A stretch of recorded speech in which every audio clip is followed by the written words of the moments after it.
Welcome back to Who Wanna Life Sentence. I want to appreciate you guys for coming in, spending a little time with me. Please hit the like button, share, subscribe, all that. It helps the algorithm out, the algorithm,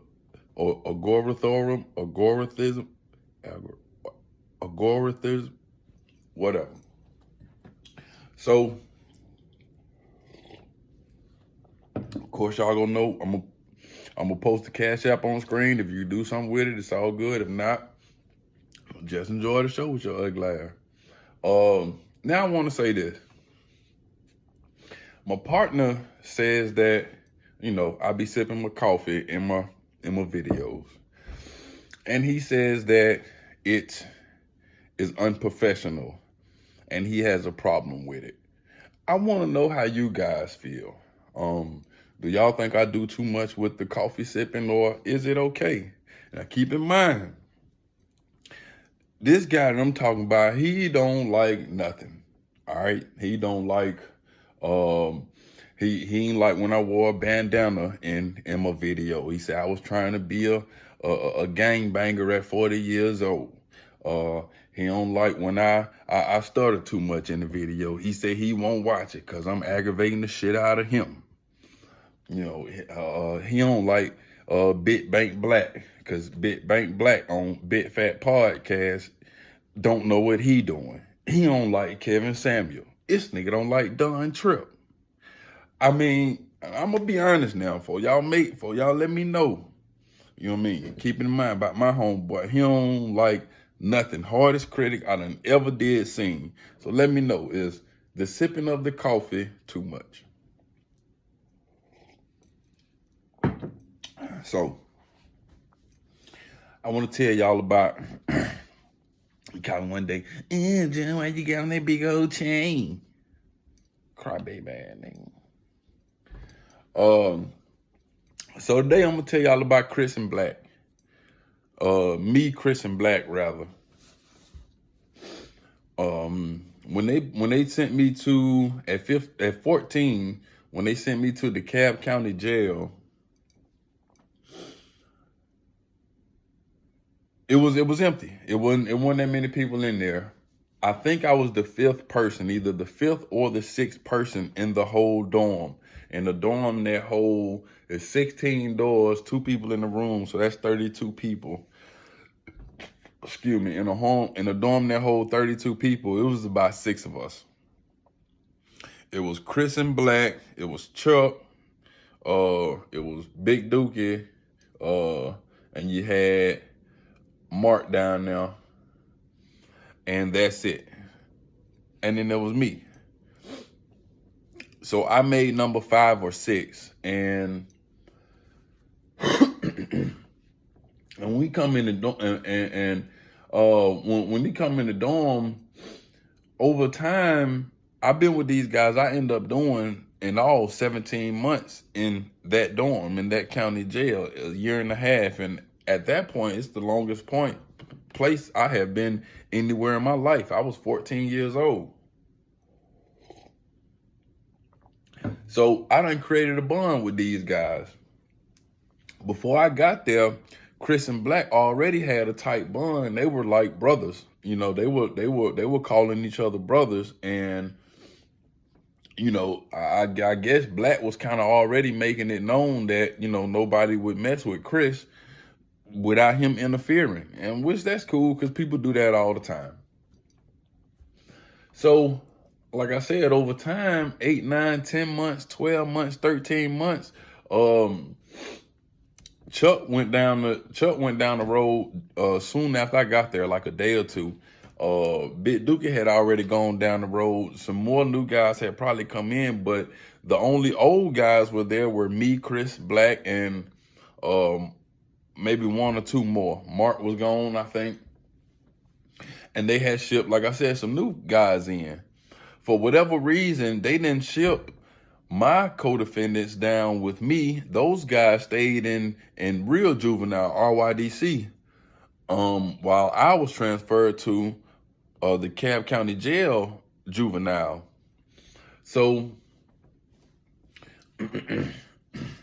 so again, I done built bonds with these guys that I've been here for a year or so with. So we cool, you know what I mean? We know each other, we cool, we've been living together, they've been looking out for me.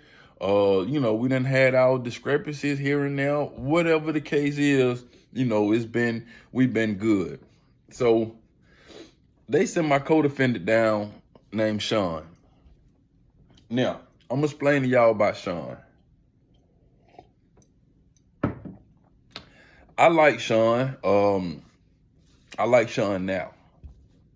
Me and Shawn are tight right now. Back then, I didn't like Shawn. I didn't like any of my co-defendants except the main one, and me and him had problems back in the day. But I didn't like Shawn from the street because, I don't know. It was just something about him. Couldn't really put my finger on it, but it was just something about him.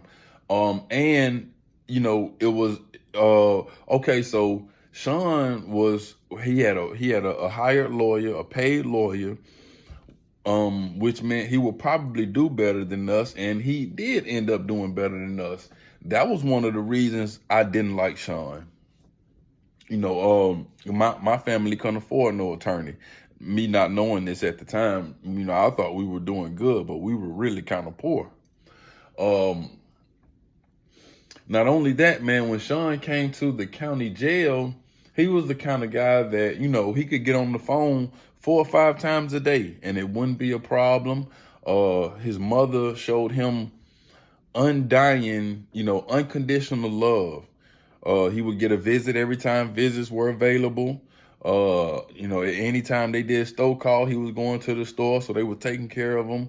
And we were jealous of that. I know for sure that I was. And his mother would even do stuff for, the people that he was cool with. So him being cool with me, she would pray with him on the phone, and then he would call me to the phone and give me the phone, and she would pray for me like she was my mother also. And I really appreciated that. I don't think she really understood, her son. Most parents don't.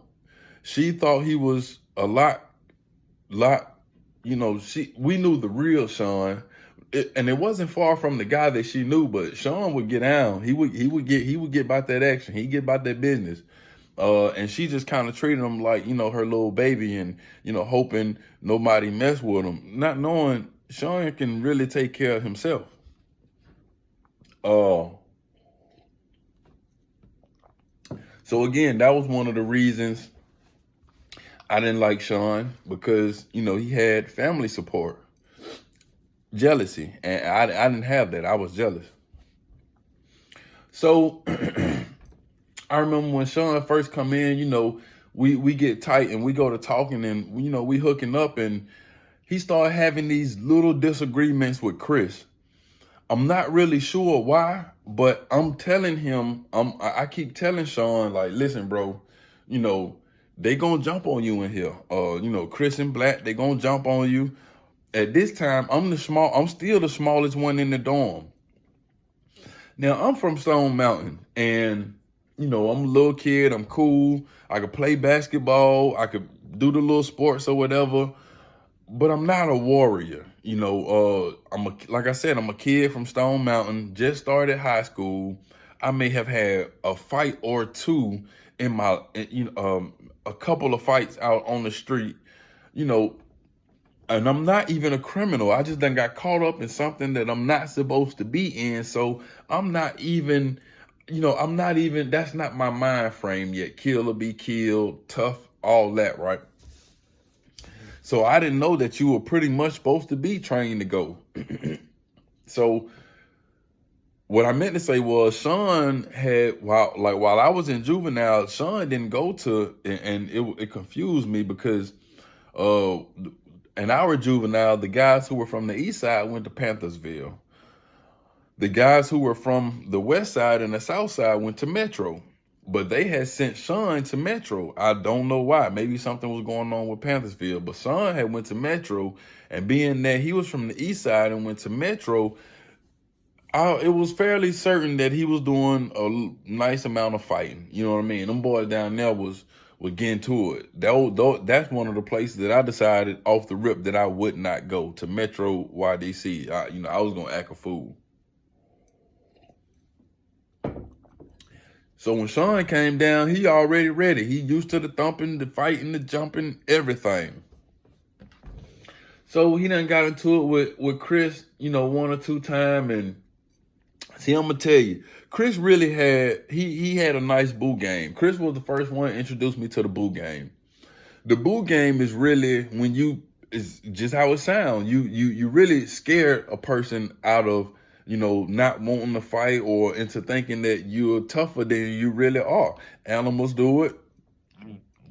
Prisoners do it too. Jailhouse niggas do it too. So Chris had this real mean way of looking at you, and he had those real thick eyebrows, and they came down. And then when he looked real mean, they would damn near touch. Damn near look like one eyebrow. He'd be looking real mean, right? And be talking tough. Plus, Black got his back. So, Chris, we thought Chris was tough. So I keep telling Shawn, like, bro, chill out, man, chill out. And he keeps saying, man, fuck these niggas, basically. And I'm not knowing why, but he don't like them. They don't like him. They don't like each other. Man, one day we go to the basketball court, and it's either just us four or like 5 of us. But I know it's just us 4 out there playing basketball. And me and Shawn on team, Chris and Black on team. These boys get to going back and forth, and they get to going back and forth and roughhousing on each other. And, Chris getting upset, because as they trying to like go up and shoot the ball, and it's hard defense. Shawn playing defense, he knocking the ball down. And Chris, he all over Chris, basically. And Chris keep on trying to muscle him and push him out the way, but Shawn ain't going for it. Shawn used to the roughhousing, the balling, the contact balling, right? So at the last time, Chris tried to go up for a shot or something. Shawn then smacked it down, and he all over Chris again. And I seen when Chris like got tired and got fed up, decided he was gonna swing on him. Man, Chris did something where cause they were shoulder to shoulder, and Chris tried to swing him around so he could come around with the other hand. And man, Shawn saw that thing coming, and he probably hit Chris about 4 or 5 times before that punch came, and the punch still didn't hit Shawn. So when Shawn saw that he was swinging, it must have meant that Shawn was already wanting to fight anyway. Soon as he seen Chris trying to swing, he got on him 4 or 5 times. Back, back, back, back, back, back, back, back. He able to bag Chris up real clean, real smooth, right? But Black coming from the back. Now, this is where we have a problem, because this is going on literally right in front of me. On the basketball court, there's a camera that goes into the officer booth, and the office is the where we at on the basketball court. Then is the multi-purpose room, which has see-through glass. Then is the officer booth, so they can see through the multi-purpose. If they just look and turn their head, they can see us fighting. And if they just look at the screen, they can see us fighting on the camera. They in there doing whatever they doing. Man, Black come from the back. See, Black ain't never had no left side. He can't dribble with his left hand. He can't do nothing with his left. He ain't got no left when it come to fight. But he's strong as hell, and he just got that one right hand. Man, Black coming from the back, and he lining it up, and I'm talking about he get a good one, and he launch it off. And he catch Shawn. Boom! Black might have do this about, I know he hit him maybe 2 times. I know he hit him 2 times, but he might have hit him 3 times. Got him again. Boom! He hitting hard, and it's making Shawn back up. So when Shawn back up, Chris is bleeding. Chris bleeding out his mouth. Shawn, he swole. Shawn, he ain't bleeding in them, but like he might be a little blood from his mouth, but he just kind of swole. And he walk off, but he crunk. And it now, like I said, mind you, this is happening right in front of me, 2 or 3 feet.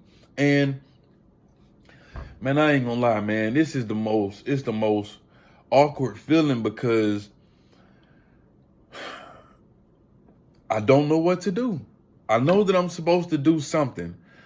Both moves will be the wrong move. First of all, I'm cool with Chris and Black. It wasn't even that I was afraid of them, but I was cool with them. I've been with these guys for a year. So we've been eating together, doing whatever we were doing together, looking out for each other. We've been together for a year. I know Shawn from the street. And, just off that alone, and plus it was 2-on-1, I should have jumped in and helped Shawn. He was my actual co-defendant. But first of all, I told him, to chill out. I see that he was egging on to try to get at them boys. I told him to chill out. I told him he was going to get jumped, and he did. I really don't like this nigga at this point in time. And, I can't fight. I can't fight like these nigga fight. You know what I'm saying? So they really got me just all the way messed up, man. I'm feeling bad. They just jumped on my bus partner right in front of me. But he crunk. The interaction got him more crunk. He want to go again. He walking away screaming every time. It gonna have to be that every time. Every time. He telling this to Chris and Black. Nigga, every time we get into it, y'all gonna have to jump me. And I'm sitting there looking, I'm like, damn, man.